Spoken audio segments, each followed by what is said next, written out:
Welcome to Kibbe on Liberty. This week, Maj Toure, the founder of Black Guns Matter, a candidate for city council in Philadelphia, and he is going to tell us how to bring libertarianism and liberty into the hood. The secret sauce is doing it, not talking about it. Check it out.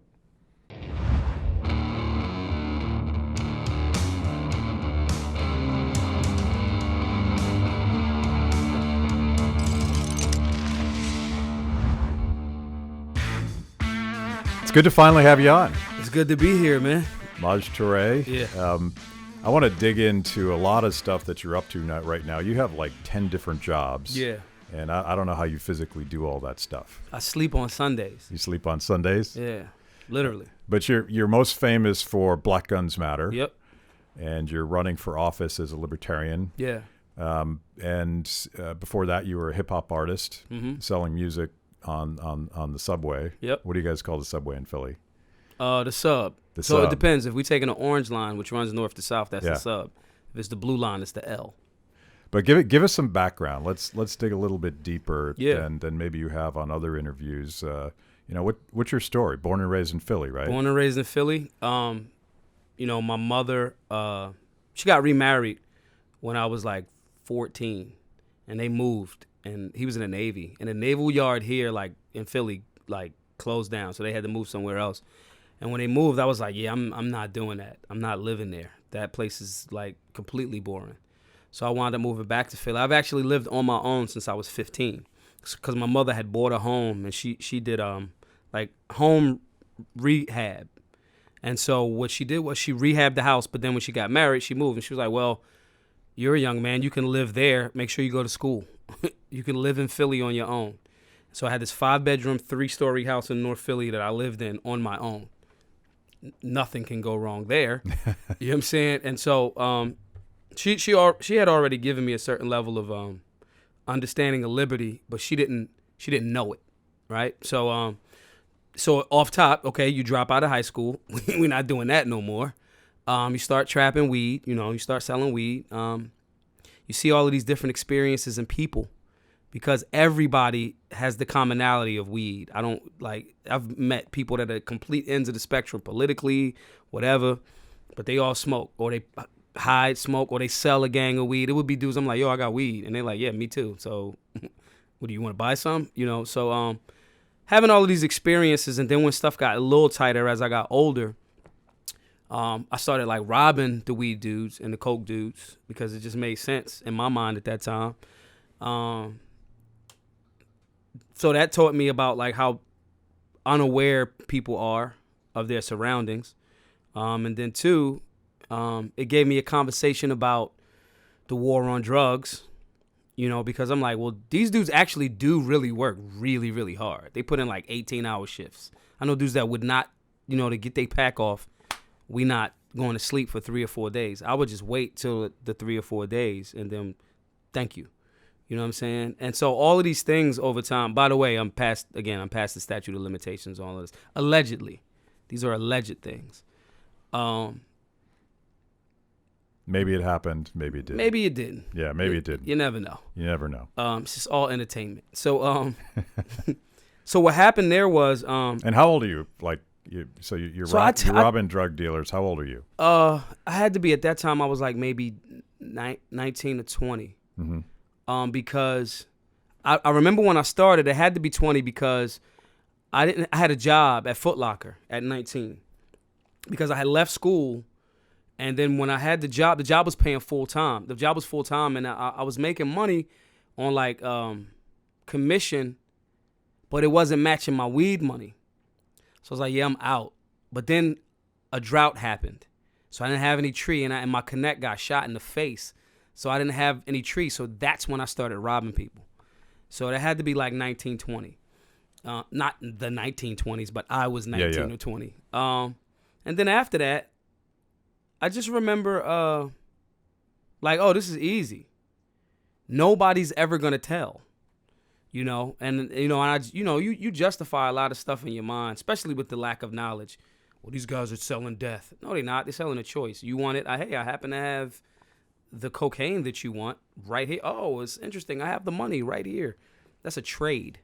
You know what I'm saying? There's no victim involved. And so that's over time, I'm like, oh, okay. But at that time, I justified it that way. Then I wanted to go make music because I was like, yo, this is like the occupational hazards for robbing drug dealers could be a little, rough. Well, like getting shot in the face. Right. Kind of like that. That I feel like that's a market signal that maybe this is not an ideal career choice. I don't know how long I don't know about your 401k in this one. Right. You know what I'm saying? And so I made music because I had all of these experiences that I wanted to like share and stuff. But then I was like, the curveball was I started reading more. And I was like, oh. So I started making music, and the music reflected, I was like angry. Like, the white dudes did all of this stuff. And so some of my music reflected that. And so I started traveling around the country because I was like, I'm not giving these labels my money. So I started traveling around selling music. I literally sold the music on the trains. I did it in Philly, did it in Cali, did it in Chicago, did it in Detroit. I used to take the bus, the Chinatown bus in Philly, 7 o'clock in the morning, and I would be in New York by 9. I would sell 50 CDs on a train, get on a 3 o'clock bus, $5 a piece, $2.50. Get on the bus back to Philly, and we'll hit the by 5 o'clock, 5:30. I will be back for the rush hour for Philadelphia people, and nobody knew that. For months, damn near a year at a time, I was in New York every day selling my music. And so by me having these relationships with all these people from all these stories that I've had, I would go back to those towns. Yo, I'm gonna go to Cali, and I'm gonna hit their trains and sell the music. And I would have a friend there. Yo, where's Steve? Oh, he in jail. He caught a gun charge. Well, damn, who he shoot? Oh, he didn't shoot anybody. He just had the gun. Oh, that's crazy. Go to Detroit. Yo, where Kurt? Oh, he caught a gun charge. He's in jail. Who'd he shoot? Nobody. He just had the gun. Yo, come back to Philly. Yo, such and such caught a gun charge. What did he do? He was driving. He had the gun. Nobody robbed nobody. I'm like, I'm out here scot-free. I robbed everybody. But the missing information was the thing. So that's how it fast-forwarded to my understanding of this is a highly organized phenomenon. You do not want people to have guns. And then, because rewind a bit, because I've always read lightly, but then adding more American history, because I was like so mad at white people. Like y'all, like white people have been like super dangerous, like historically, right? Conquerors, right? But at the same time, you like it because it's like if you have the power to withstand it, it's the block. It's the same thing. I want his corner. I'm gonna go take it by force. If he's strong enough to withstand, then I'll fall back. If not, then I got some new real estate. So in essence, like the streets and geopolitics is kind of like the same. So saying this to say, I was so mad because of a lot of the information that I was misinformed about. I didn't really read American history like that. I was like, they stole everything. Then I'm like, well, conquest happens, and if you're being honest with yourself about the shit that you've done, like in the mirror, like not the fake shit you tell other people, but like the real you can find, yo, you robbed people, bro. Like, how are you mad at American history? It did happen. It was conquest, but you robbed people. So put your ego down a bit. So studying American history, I'm like, yo, some of these dudes was on point. And so that's when I started mixing a Malcolm X ideology with a Thomas Paine ideology. Mixing a Harriet Tubman with, I don't know, one of the other dudes, and then finding the contradictions in both. Yeah, you mentioned Milton Friedman in your ballotpedia. You filled out a form for running for city council. How do you know this? You the feds, bro? I checked you out, but like so these intellectual influences, like who was your gateway drug? Like who was Malcolm? Malcolm? Malcolm, off top. He just evolved, like kept evolving right in front of us. Yeah, and it was the similarity to me. I'm like, you remember the movie The Truman Show, where you like, yo, is this a movie? Like so many of the things that I read in his autobiography, I'm like, yo, this is like me. No different than in reading, certain contradictions like in Thomas Jefferson. I'm like, dude wrote this. This was dope. Dude owned people too. That's not so dope. There's a contradiction. Right. And so seeing it created, Malcolm is the one, that I looked for his contradictions. I couldn't find them. Even when they ran the tapes back of when, Malcolm was under heavy CIA surveillance and, what's it called? The COINTELPRO. Mm-hmm. So was Dr. King. And they would run the tapes back, and supposedly Dr. King had affairs. I don't know. I wasn't there. And Dr. King's a great man in my mind. And, you know, chicks are chicks, and he's dope, so whatever. I'm going to get like an anti-sexist. I'm going to get the anti-feminist tweet after that. But anyway, there was never no tapes of Malcolm stepping out on his lady. So he consistently owned who he was. When I was Detroit Red, I'm pimping, I'm slapping bitches. That's what it is. I got a fucking slick back perm. I'm pimping. Go to jail. I'm in jail. That's it. You know, I'm trying to beat back this addiction to drugs. You get exposed to new information. You know, hey, I learned about same thing. You learn all of this history about American history that was untold. You get mad at white people. Some of it, I think they're trying to make people mad at white people now. And again, don't get me wrong, like American history is ugly. And it was ugly for the colonizers too. It was, the starving times happened, bro. Like digging up your own like horses and having to eat them. So saying all of this to say, Malcolm's mad now. He's like, you devils. I hate you devils. And it's like he owned that. Then he gets ousted by the Nation of Islam. He goes to Mecca. He sees white, Spanish, Latin, whatever, people evolving in brotherhood under the form of Islam. He comes back. He says, you know what? I was kind of tripping right there. But there is kind of like racism happening. So he evolved again. He just kept evolving, and I couldn't find his contradiction. You know what I mean? When I was robbing people, it's like, yeah, I'm gonna rob you. I'm gonna take your shit. Like it's not like I'm gonna steal it. I'm going to take it, barefaced. There's honor in that. Kinda. You know what I mean? So for me, but you decided at some point that there wasn't anymore. Yeah, it's no honor in it in reality, because your perception of what you're calling honorable, you can tell yourself. It's like warlords always come up with like these real like freedom-based names. But you rationalize it because they're drug dealers and drug dealers are bad. Boom. Right, and it's like, well, so what? And that's how you rationalize it. But the reality is, you just want to take from somebody that can't tell. Because if they tell, you go to jail. There's less chance of them, like, what are you going to do? Hey, man, this guy took my coke. Can you guys, police officers, can you get it back for me? You know what I'm saying? And there's a code of ethics that you don't tell. If you outside doing what you're doing, now that part is honorable. I've chosen to do a thing, you know, that it comes with these, you know, pros and cons. And I'm not telling on nobody else because I got caught up in the jam or I wasn't paying attention. But over time, and fast forward, going back to the reading, you know, it's like, yo, this war on drugs is like not really working. Like wars, like they end. Like what do we, when I was little, yo, like Nancy Reagan was like, oh, like say no. And it's like, yo, bro, we still saying no? Like nothing happened? So then learning a little bit more, it's like, yo, you actually were wrong for robbing those dudes. Because you were fed something that you didn't really objectively analyze.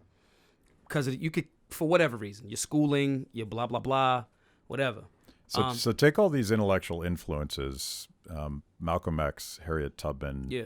Milton Friedman, Thomas Paine. Yeah.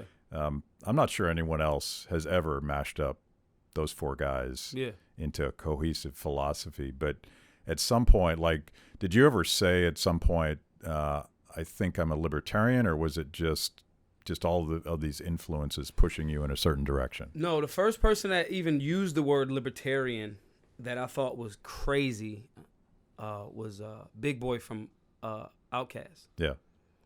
And I was like, what the fuck is that? What does that even mean?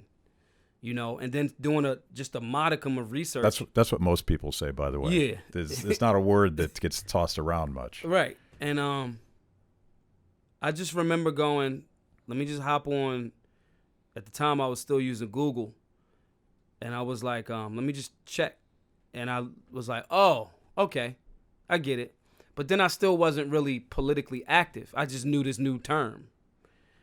And I dabbled with it a bit, but then doing fast forward more to Black Guns Matter, I'm around so many Republicans all the time. And even those philosophies, I'm like, well, I align with these principles too. But But then as over the last 4 years, seeing how so many Republicans is the older ones especially, they like real bitch made. You know, they just say a lot of shit. They don't really like do it. You know what I mean? And then seeing little touches of still lingering bias. I'm like, oh, you ain't even out your own matrix yet. Oh, okay, cool. You know, and over the last 5 or 6 years, like, yo, this libertarian thing. But what was difficult was at that time, let's say 4 or 5 years ago, was how do I translate this to my demographic and turn it into political power? All of that other shit, I don't care about. You know, if it's Republican, Democrat, can we turn this into power to, you know, like actually do something? And libertarians philosophically are super on point. We just lacking in the execution because everybody want to do this like, I'm the most libertarian that you could ever see. And it's like, yeah, but my friends will punch you in your mouth. So how does that help you? Like, are you a strong person that your non-aggression principle only works in a space where you're not, the whole place ain't aggressive as hell?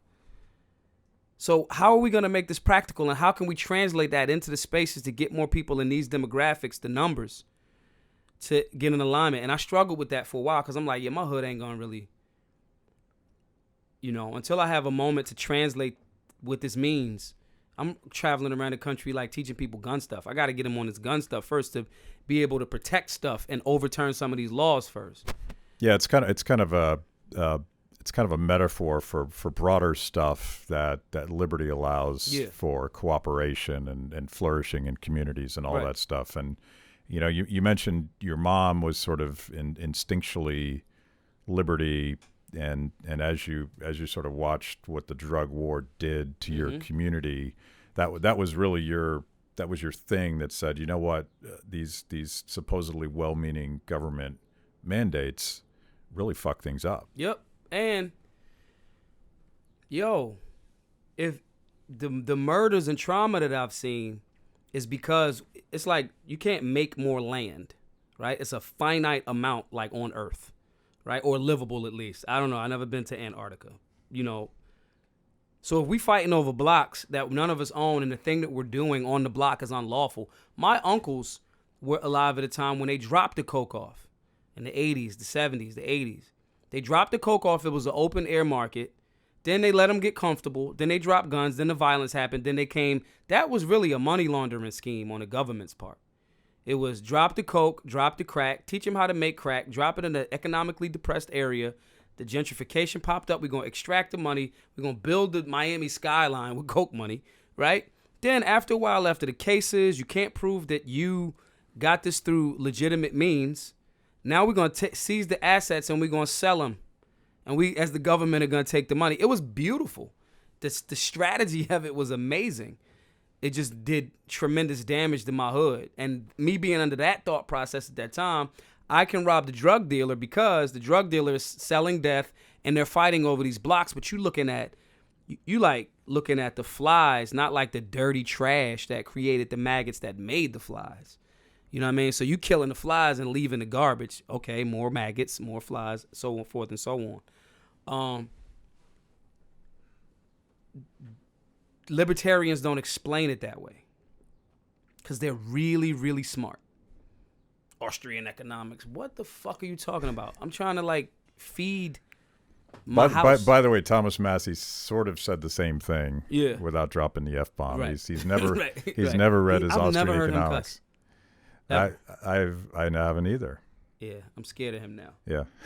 I'm scared dudes don't cut. Well, he's well armed too. Oh yeah, so I'm good. I'm chilling. Yeah, and he's built like digital chicken coops that work on solar panels. Like, do somewhere else. He's somewhere else. You know what I'm saying? Him and like Tesla is like there.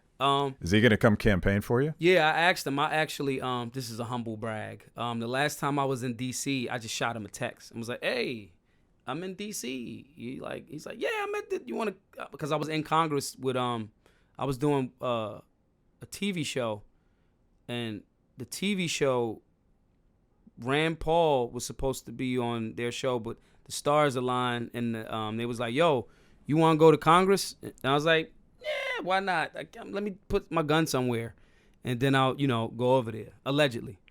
And so that's just a story. It's just a story. It's all entertainment.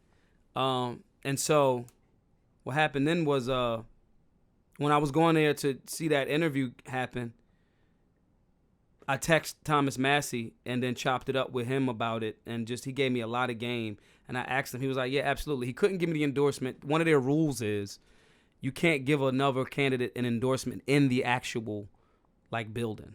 Yeah, you can't do politics. Yeah, in the thing.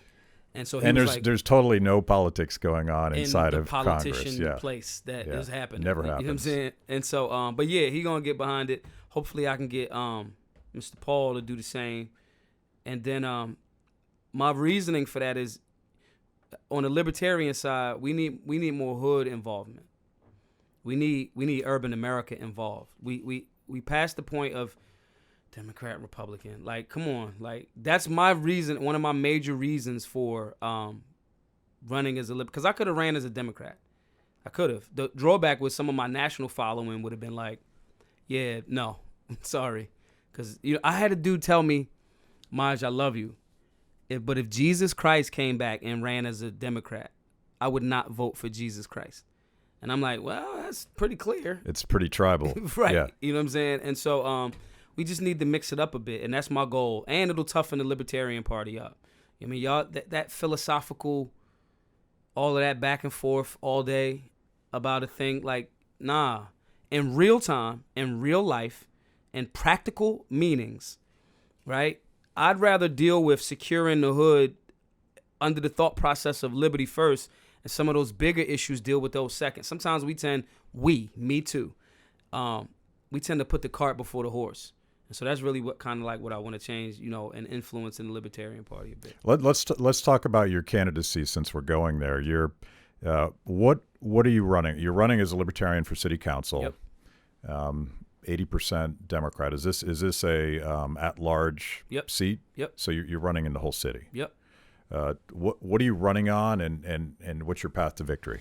So I need 45,000 votes to win. I need everybody that's listening to this interview to go donate. The people that I'm up against are very well connected. They're not gonna just give up their comfortable seat. So it's an incumbent seat. I have to take a seat. There's no open seats. So I need hella donations. Does that mean you're running against everybody?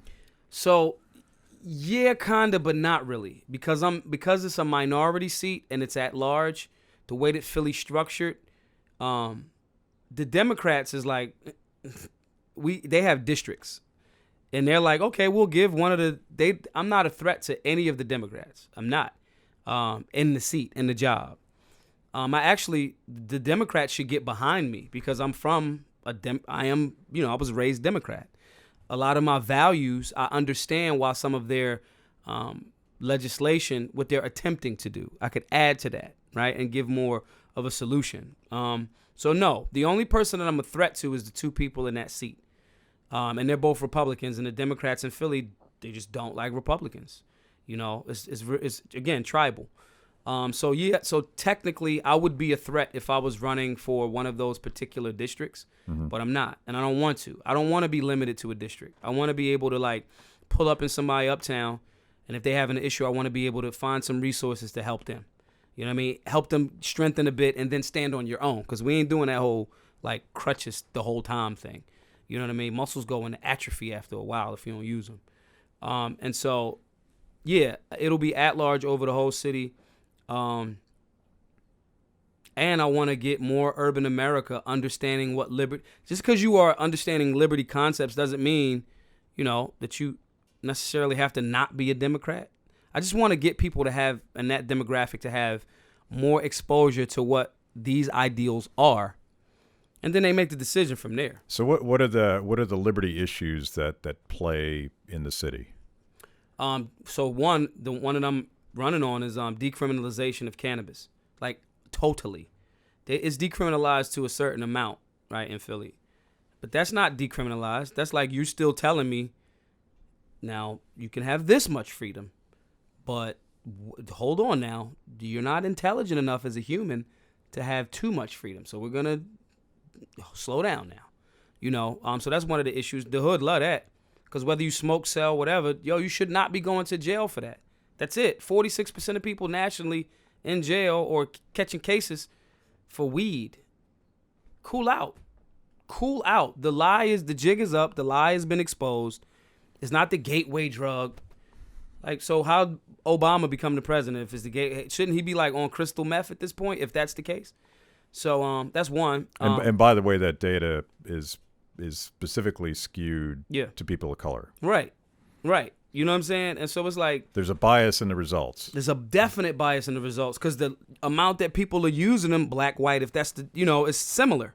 So from catching a charge to sentencing to going through court to all of that, it just so happens that all of like the black and brown people get punished more. Like, it's the war on drugs and gun control. Like, all of that is tied in. It is racist. That is it. You might have had the most well-to-do meaning, whatever's, you didn't. But even if you did, the outcome is the outcome based on results. So my hood resonates. Oh, so really, civics back in schools, because again, for me, it was like, yo, this is what them dudes was writing? This is dope. Oh, so the government isn't in control of us? Yo, Mrs. Smith, why didn't? Yeah, well, we don't teach that. Well, why? Shut up. You know what I'm saying?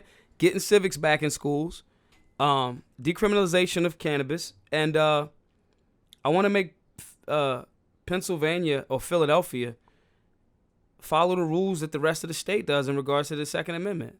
Philly has a statute that says if you carry, you have to carry concealed, even though Pennsylvania is an open carry state. Like, so that's directly in opposition to the state constitution, which is unconstitutional. And they just do it because they're the only city of the first class, over 1 million people in the state. And that needs to be addressed. We locking dudes up for, again, not shooting. If you rob somebody as a former robber, if you rob people, if you rape people, and if you commit homicides unjustifiably, I want to throw all of the books at you. I want you to go to jail like twice. I want you to lock him or her under the jail. I'm cool with that. But that's all we should be having police chase people for, in my view. Or, around that significant thing. So violent crime. Violent stuff. Like, there's an actual victim. And so those are the things that are all based in freedom. And I just want the hood to get in alignment with liberty and freedom. And if you want to stay Democratic or Republican, like the 8 of y'all in Philly that's Republican, cool, stay there.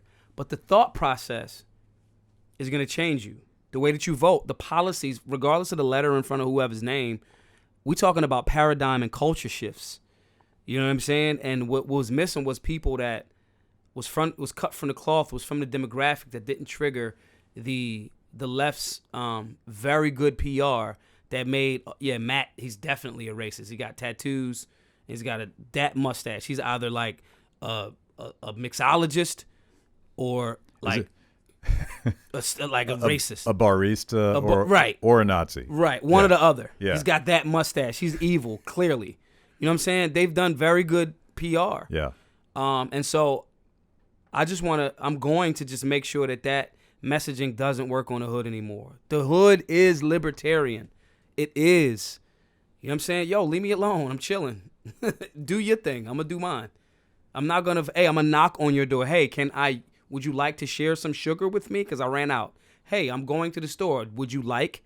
I'll help. That is the hood, generally. And that's all I'm really going to do. And those 3 of those things that I just named that I'm running on are all tying in really back into liberty. That's all it is.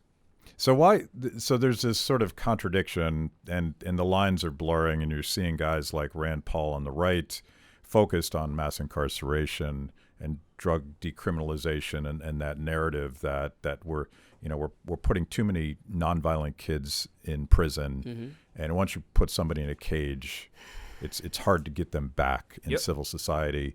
But let's stereotype here. Most conservatives want to lock them up. Yep. And most progressives and most Democrats now appreciate what the drug war has done in practice. They're generally in favor of decriminalization. Maybe not Joe Biden, who's an old school drug war. Yeah. But you've argued that the drug war and the unintended consequences and the deaths and the destruction and the war on guns is the same thing. Yep. It's the same thing. But why don't the two sides get like, and you take your message to the left on guns, and they can't hear. Mm-hmm. They can't hear it because both sides think that they're open-minded. They're not. So just like with selling weed, there's people that are on different ends of the spectrum that have commonalities in the form of weed. Just like guns. There's people that are on different ends of the spectrum that have commonalities in the form of guns. Sports. Different ends of the spectrum, we both like the Eagles. They just don't know that they have those biases in common too, because their biases are different, but the concept that they have in commonality is bias. So if I say to some of my friends on the left, if I say, yo, bro, you actually not anti-gun. And they go, yes, I am, because guns are bad. Okay, cool. So police and the military shouldn't have guns too, right? Well, no, they should have. Well, then you're not anti-gun. Oh, and just making people in very simple ways break down where their biases are. My friends on the right, if I say, yo, bro, like you believe in freedom though, right? Yeah, freedom, liberty, America, flag, red, white, and blue, 4th of July, love it, steaks, bacon, whatever. Oh, okay. You smoke cigars though, right? Yeah, I smoke cigars. That is cancer. That is what it is. As a cigar smoker, we are choosing to put, I talk. That's throat cancer, bro. Let's not pretend. Well, yeah, it is, but, why is that one okay, but this one isn't? Well, because it's against the law. So who made the law? Government, right? Oh, man. Yeah, your biases are showing. We didn't have people that could talk to both sides and show the biases without... When I explain that to somebody on both sides, and I go, yo, I love both of y'all sides. The problem is you're a side piece. You're not the main chick. You're a side John. And when you show them yo, you're a side piece. You're getting used and thrown away, and freedom is, or actual things, real life, is going back to their real life. And when you show them that, they go, oh, okay, we just haven't had people that were able to do that. Or that didn't care about, all of this is just funny to me. When I see people get mad when I'm saying stuff about Trump, and then I could DM Donald Trump Jr. It's yo, bro, that was wrong. Stop, chill for a second. It speaks to your level of attachment to the party or whatever more than the policy, And so we just didn't have people that was from the hood that could do that, other than that I know of, like Malcolm. Malcolm spoke at Harvard. You know what I'm saying? Then he went to the block. You know what I'm saying? Or like Jesus. It's yeah, I'm talking to Caesar and them or whatever, however it go. And then was still in the hood. He had a rat next to him. That's how the story goes. You know what I'm saying? So we just don't have and that's what I'm aspiring to be, or I am turning into inadvertently. We just don't have people that we could go, we kind of that guy. We like that lady. You know what I'm saying? If I had to, in basketball, it's yo, Michael Jordan is the thing that we gotta take 1,000 shots a day. And we, really to get back to that space is we got to get the hood on board to make that happen, though. And you got to be strong enough to deal with different ideologies. And a lot of the Libertarian Party, the Democrat Party, the Libertarian Party, the Republican Party, their level of groupthink is stronger than they're aware of. You're kind of describing, this dynamic between the conservative tribe, MAGA over here, and the woke progressive tribe. They all have sort of their biases and their prejudices, and they don't even know they have them. Yep. And the kind of libertarianism you're describing is kind of Switzerland, because you can live your life, I can live my life. We don't actually have to choose one, and we don't have to use government to jam it down the other tribe's throat. Right. That same fight's playing out. Maybe you've noticed it within the Libertarian Party. There's conservative libertarians, and there's socially liberal libertarians, and they spend a lot of time fighting with each other, as if libertarianism wanted to use the power of the state to impose my values on you, and that's the whole point of libertarianism, is we're not doing that. Right. And all of that fighting, right? They was beating me up on social media They won't. One, they never gonna. I remember all of the people that's been talking trash about, and I'm gonna see y'all in Chicago, I think, for the Libertarian National Convention. And I remember faces very well. My life and safety has been predicated upon it for decades. So we'll address that in real life, in real time. Not in a threatening manner, but it's like, stand on what you just said. Because you said it to me. Like, Twitter and, like, Facebook isn't, like, fake life. You and your thumbs said a thing to me, and my brain heard it, and my ears caught it, and my eyes saw it, right? But So, Twitter's like driving. You say things to other drivers in your car that you would never say to their face, and I don't. And you're going to engage face to face with Yes. your critics. If I say something to somebody on Twitter, I'm gonna say it to them as soon as I see them in real life. I remember this one dude. I was at the first NRA annual meeting that I went to. This one dude that put this smear campaign out about me, right? He saw me in Atlanta, and my friends was like, "Yo, Maj, just kind of like," and I'm like, "Fuck that." You know what I'm saying? And he said, "Well, I mean, you had a lot to say on the internet," and I said, "I'm gonna say the same thing to you in real life. Eat a dick." I don't think we have to cut that out, do we? No. No. The Libertarian Party needs to have that type of reality. If we get that type of reality infused, we win overnight. Right now, okay, all it is infighting, right? What significant political victories have we had in the last half a century? Your moral victory? I don't care. Great, you feel great. You on a cookie? You feel, that's like, I did the right thing. So? You don't get anything, like, for doing the right thing. There's no extra. That's like my children, like, what am I getting for my birthday? What did you accomplish in the last 365 years? You actually should be buying your mother something. It's her birthday. She gave birth to you. You just kind of showed up. So the hard infused thought process that hardworking Americans of any ethnicity or race, which are constructs, right? But that's a whole nother conversation. The people that are in urban America that I represent and champion me to be in this position, you're talking about all of these high-level ideologies. How have you made that practical for me to turn that into something that I can pay my light bill with? The Democratic and Libertarian Party, Democratic and Republican Party are very good at that. Because sometimes to the point of contradiction. Say one thing and do another. We have the ability to infuse a liberty concept and make it practical. But they haven't been in the hood. Practicality exists in the hood. You know what I'm saying? Stupidity exists everywhere, like the hood too. But practicality to balance that out a bit. And maybe that's part of the reason why they've avoided urban America. You don't want that mirror, yeah, bro, you got, great. I can call Friedman Jr. Yo, what's up? Tell me about these great. I've literally had dinner fireside with him reciting poetry in one of my like rich lawyers' houses in Phoenix for the Freedom Summit. David Friedman? Yeah. I didn't know he did poetry. He does poetry. I heard it. Like reciting poetry. We got to get him on to do Yes. poetry, I think. You know what I'm saying? And it's like, this was awesome. Yeah.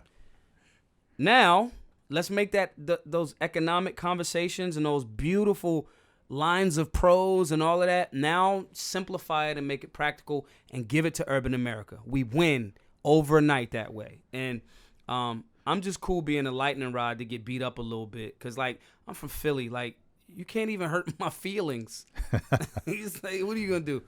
So we want to come to the hood, by the way, and tell that story because Okay. the whole question of practically doing liberty instead of just talking about it that's everything. Yep. I'm totally with you on that. Let's do it. So I want to go back because you're most famous for Black Guns Matter. Yeah. You spent a lot of time on Fox News, Yeah. talking about Black Guns Matter, and did this start out just sort of trolling Black Lives Matter? Was it a pun or what was the instigation? No, I supported even like Kaepernick and bringing attention.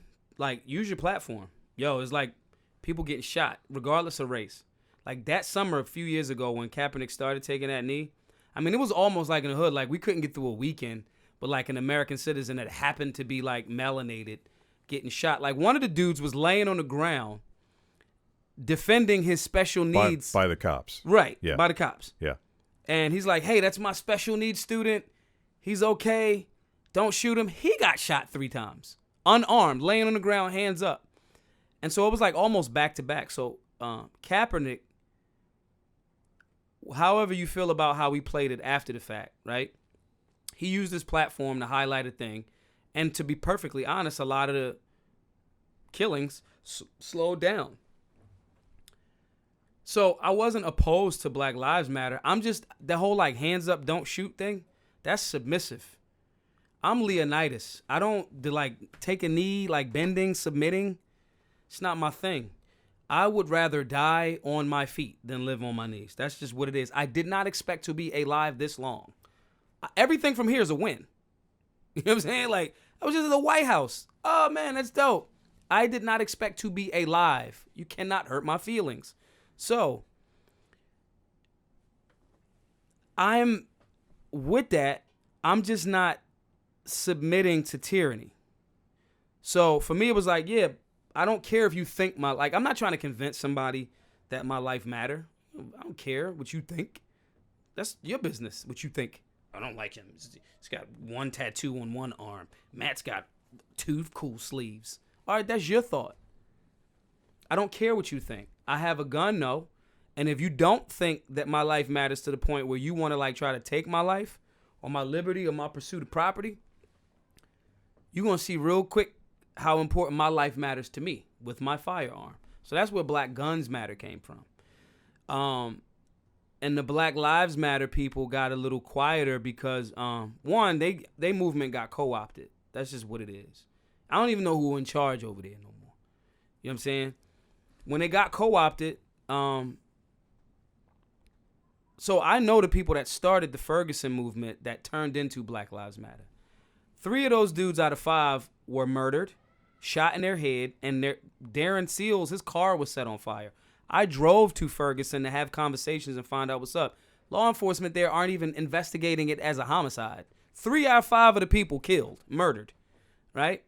So that movement was co-opted, but that's cool because y'all are bringing a awareness. I'm not mad at awareness, but awareness got to be matched with, it's like faith without works. Like, you just praying. Great. You're just going to like have dirty knees. Like, that's it.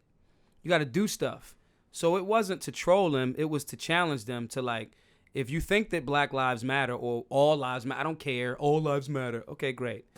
Cool. Do you have a means to defend all of these lives? If not, then shut up. Or study some American history, world history. You know, firearms protect life. If it's in 100 years, if it's laser guns, I'm going to have laser guns. You know what I'm saying? But the most effective means, you know, to protect your border, your territory, your life, is a firearm. 1775, British, yo, send them rifles back. America, nah. 1776, we're going to shoot them. That's it. Shoot them. All of this appealing to somebody's conscience, Dr. King did that, and he was successful at it. Mind you, he also was a gun owner. You know what I'm saying? So like we just really were in a space where we wanted to add to, not, you know, take from. And that was our reason for calling it Black Guns Matter. I didn't expect it to be what it's now.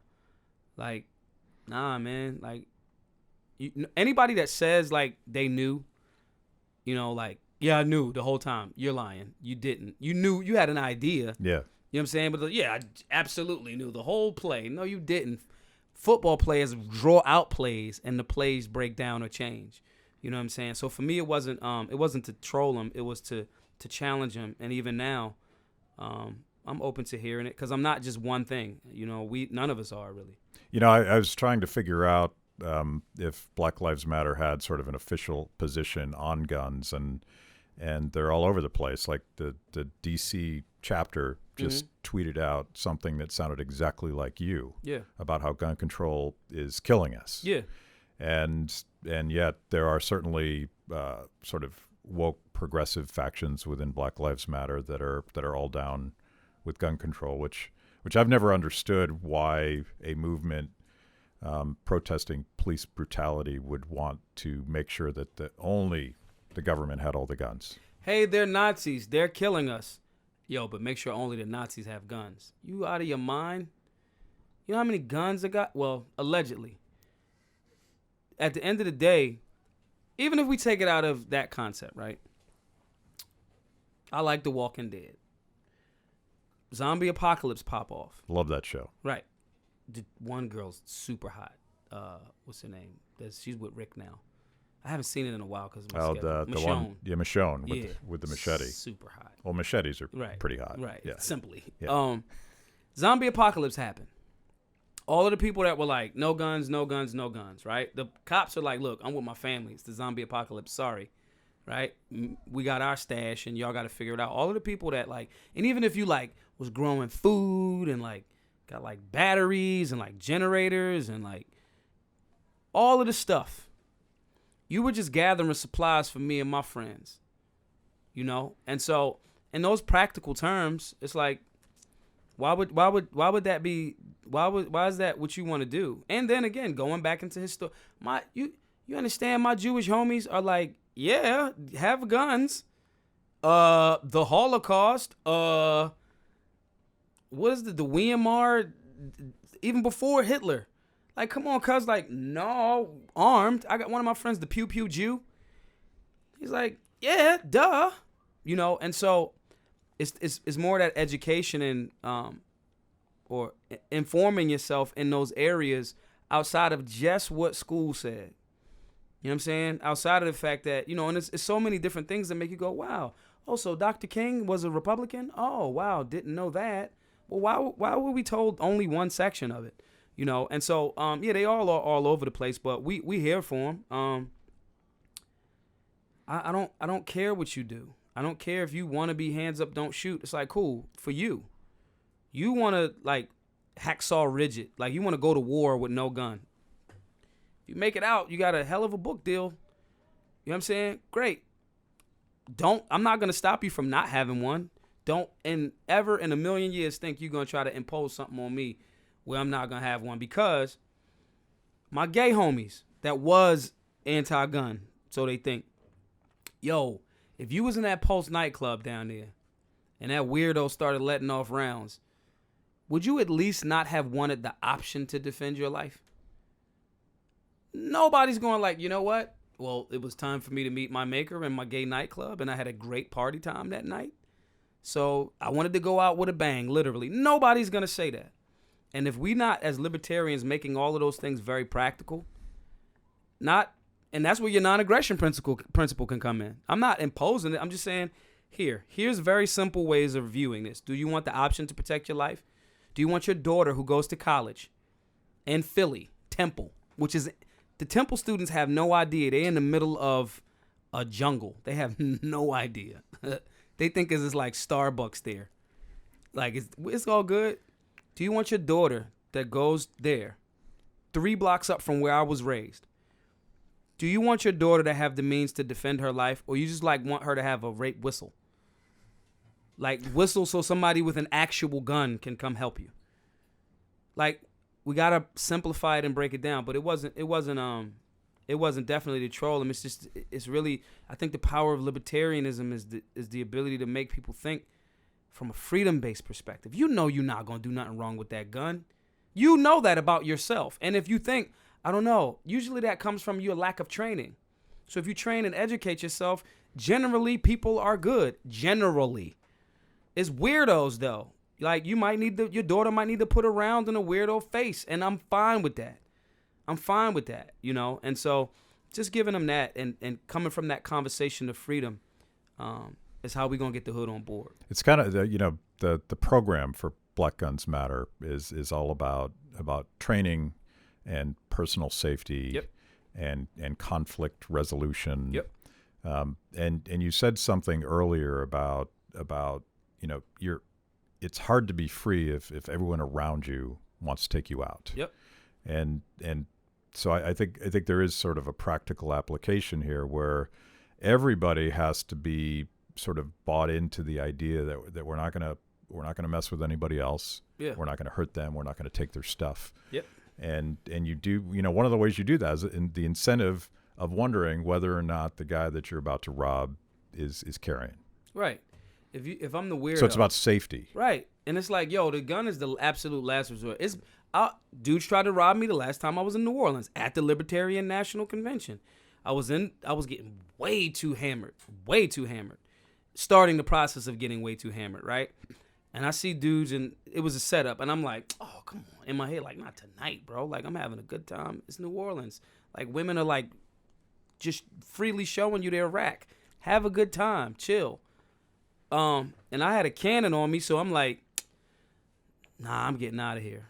These dudes are trying to set me up. Hey, bro, you want a drink? I'm going to go downstairs and get one. What you drink? No, you should have a Booker's Bourbon. You should have a da-da-da-da. And I got out of there. Conflict resolution, de-escalation. And I seen them scrambling after because I went across the street, went upstairs. And you know how New Orleans has the 2 stories. And I'm looking down and I'm seeing them like, where'd he go? You know what I mean? That's de-escalation. I'm good. It's people that step on, like, I got Yeezys on or whatever. Step on my $500 sneakers. I'm sorry, bro. I'm sorry that I put my foot under your foot. Excuse me. These rounds don't go back in the gun. There's a potential charge, lawyer fees, and jail sentence that goes along with every round that comes out this firearm. So before you even get to a conversation with a gun, with us, we have to deal with the Second Amendment. We have to deal with conflict resolution. And we have to deal with you, again, hold that mirror up. Are you coming to this class because somebody got you upset and you can't wait to do something to that person?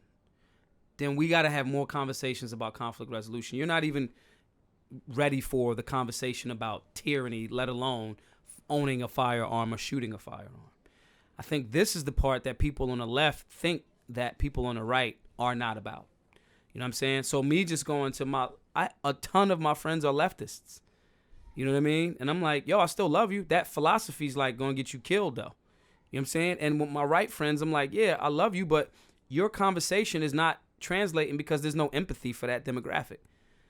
So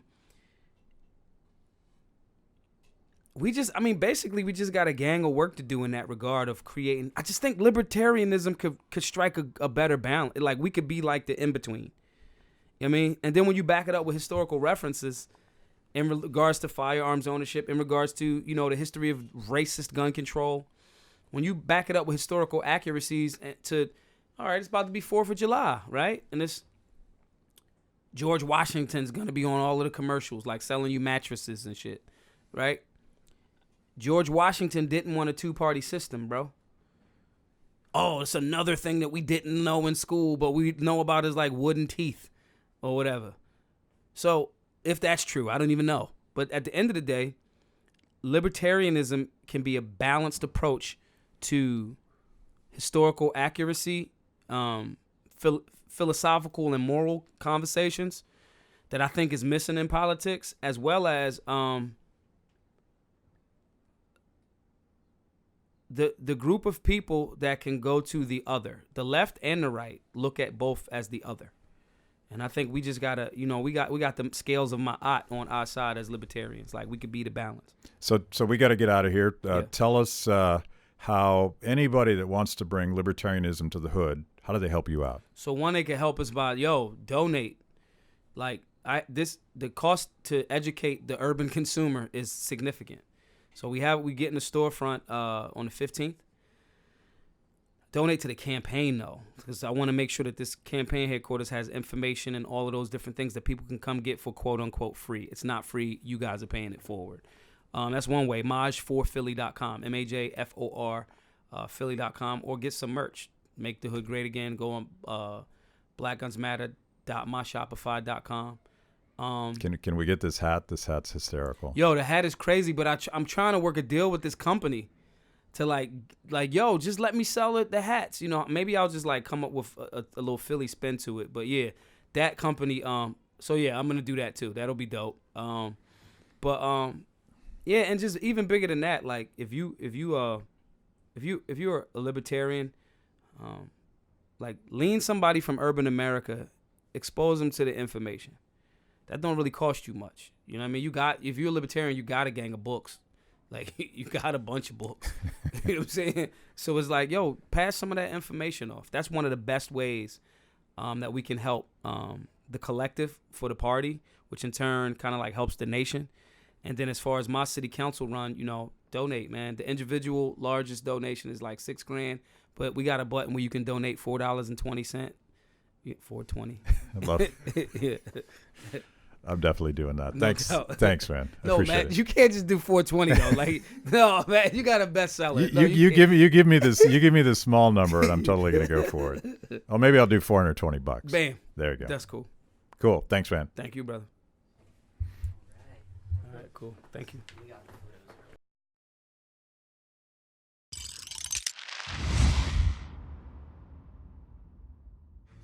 Thanks for watching Kibbe on Liberty. By now, you know this is the most important event of your week. So make sure you subscribe on YouTube. Click the little bell so you get notifications. Kibbe on Liberty, mostly honest conversations with mostly interesting people.